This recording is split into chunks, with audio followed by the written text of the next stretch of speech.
ಗದಗ್ನಲ್ಲಿ ಸಿಲಿಂಡರ್ಗಾಗಿ ಕ್ಯೂ, ಮಧ್ಯಪ್ರಾಚ್ಯ ಭಾಗದಲ್ಲಿ ಯುದ್ಧ ಆರಂಭ.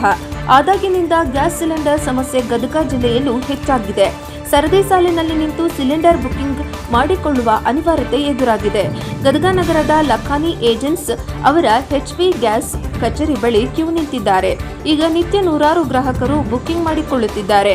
ಮೊದಲು ಬುಕಿಂಗ್ ಮಾಡಿದ ನಂತರ 21 ದಿನಕ್ಕೆ ರೀ ಬುಕಿಂಗ್ ಮಾಡಬಹುದಿತ್ತು. ಈಗ 30 ರಿಂದ 40 ದಿನಗಳವರೆಗೆ ಅವಧಿ ವಿಸ್ತರಣೆ ಆಗಿದೆ. ಅಷ್ಟೇ ಅಲ್ಲ, ಮೊದಲು ಬುಕ್ ಮಾಡಿದ 1-2 ದಿನಗಳಲ್ಲಿ ಸಿಲಿಂಡರ್ ಸಿಗುತ್ತಿತ್ತು. ಈಗ 16 ದಿನಗಳು ಕಾಯಬೇಕು. ಕಳೆದ ವರ್ಷ ಬೇಸಿಗೆ ಸಂದರ್ಭದಲ್ಲಿ ಪ್ರತಿ ತಿಂಗಳು 200 ರಿಂದ 250 ಗ್ರಾಹಕರು ಮಾತ್ರ ಬುಕ್ ಮಾಡುತ್ತಿದ್ದರು.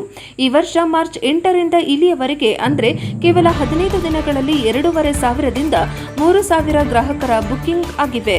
ಕಳೆದ ಒಂದು ವಾರದ ಹಿಂದೆ ಗ್ಯಾಸ್ ಸಪ್ಲೈ ಸಮಸ್ಯೆ ಬಹಳಷ್ಟು ಇತ್ತು. ಈಗ ಸ್ವಲ್ಪ ಕಡಿಮೆ ಆಗಿದೆ. ಸದ್ಯಕ್ಕೆ ಸಮಸ್ಯೆ ಇಲ್ಲ, ಮುಂದೆ ಸಮಸ್ಯೆ ಆಗಲೂಬಹುದು. ನಮಗೆ ಪೂರೈಕೆ ಆಗುವವರೆಗೆ ನಾವು ಗ್ರಾಹಕರಿಗೆ ಕೊಡ್ತೀವಿ, ಆದರೆ ವಿಳಂಬ ಆಗಬಹುದು ಅಂತಿದ್ದಾರೆ ಗ್ಯಾಸ್ ಏಜೆನ್ಸಿ ಸಿಬ್ಬಂದಿಗಳು. ವರದಿ ಕ್ಯಾಮರಾಮನ್ ಜಗದೀಶ್ ಜೊತೆ ಅಶೋಕ್ ಹೂಗಾರ್, NKS TV4 ಗದಗ.